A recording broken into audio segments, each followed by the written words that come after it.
Well, as we now know, the socialist revolution never came.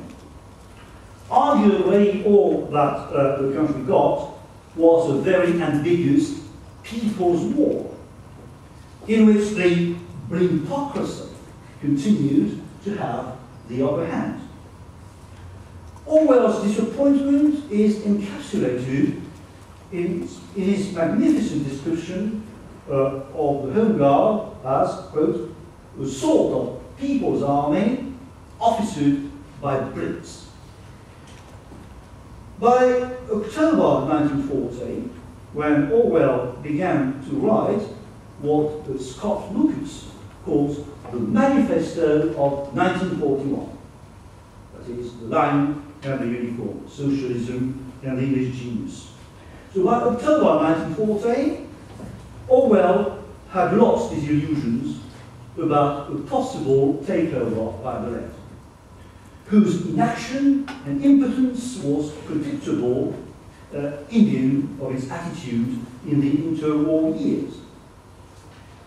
Quote Orwell, the line of the unicorn, during the past 20 years, the negative, fainéant outlook, which has been fashionable among English left-wingers, the sniggering of the intellectuals at patriotism and physical courage, the persistent effort to chip away English morale and spread a hedonistic, what do I get out of this attitude to life, has done nothing but harm. Well, this is a very surprising attack in late 1940, early 1941, because Orwell could not ignore that Pétain was holding almost exactly the same type of discourse in France. Je hais les mensonges qui vous ont fait tant de mal. Notre défaite est venue de nos relâchements. L'esprit de jouissance détruit ce que l'esprit de sacrifice a édifié. C'est à un redressement intellectuel et moral que d'abord je nous conduis. Well, going back to Orwell, what do I get out of it? Attitude to life. Not far from Pétain. The hedonistic attitude, again, l'esprit de jouissance. Well, a few weeks after the line and a few weeks after the line and the unicorn appeared, Orwell continued to seem to be won over to the cause of the right. In one of his letters to Partisan Review, in answer to a question from the editors, what war aims does the left and Labour movement now agree on? Orwell suggested that they have not. Well, this is not surprising. And he added, some people even think that the left conservatives, in brackets Eden and possibly Churchill, are more likely to adopt the socialist policy than the Labour men. Well, this judgment is prima facie irreconcilable with Orwell's advocacy of socialism. But the answer is partly to be found in Raymond Williams's hypothesis.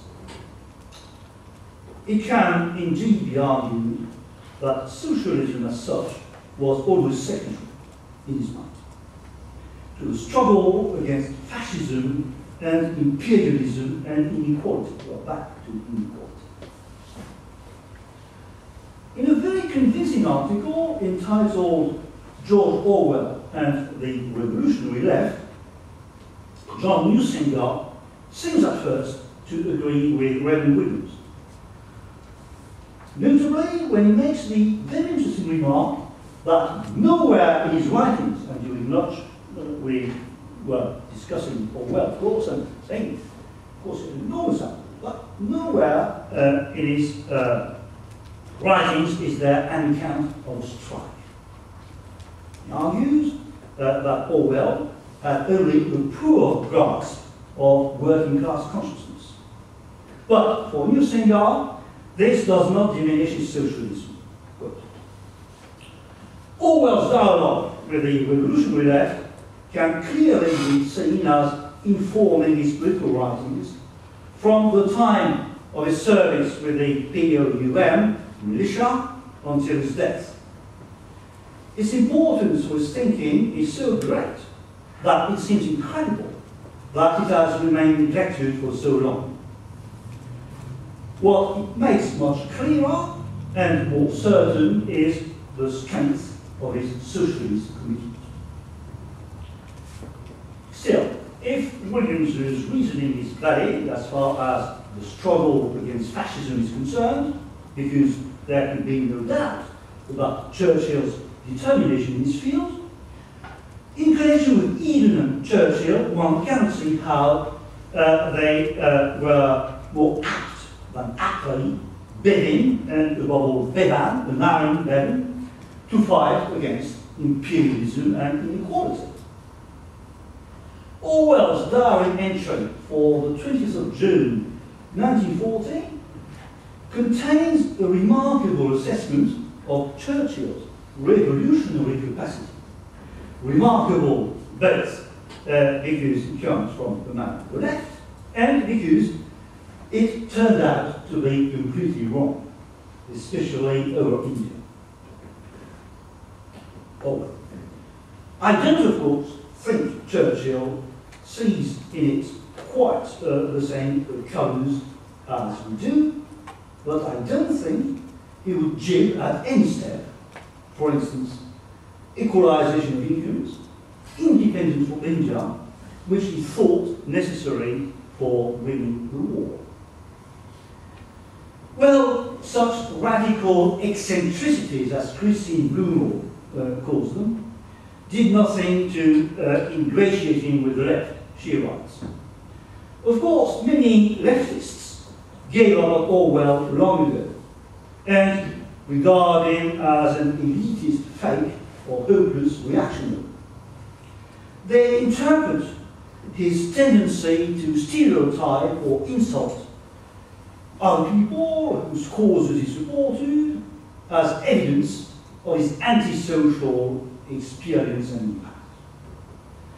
Well, a paradoxical argument that Raymond Williams commits in his short list is usefully brought to our notice by John Russell, who writes, most interestingly, Orwell was an internationalist, contradicting our friend this morning. Orwell was an internationalist while at the same time a fervent patriot. To which Ian Williams, not Raymond, to which Ian Williams retorts, as if to make things more complicated, any reference point for Orwell's politics has to be British. Indeed, even more precisely, English. Since, and this is where the paradox comes, since that is where, despite his internationalism, he drew his political inspiration.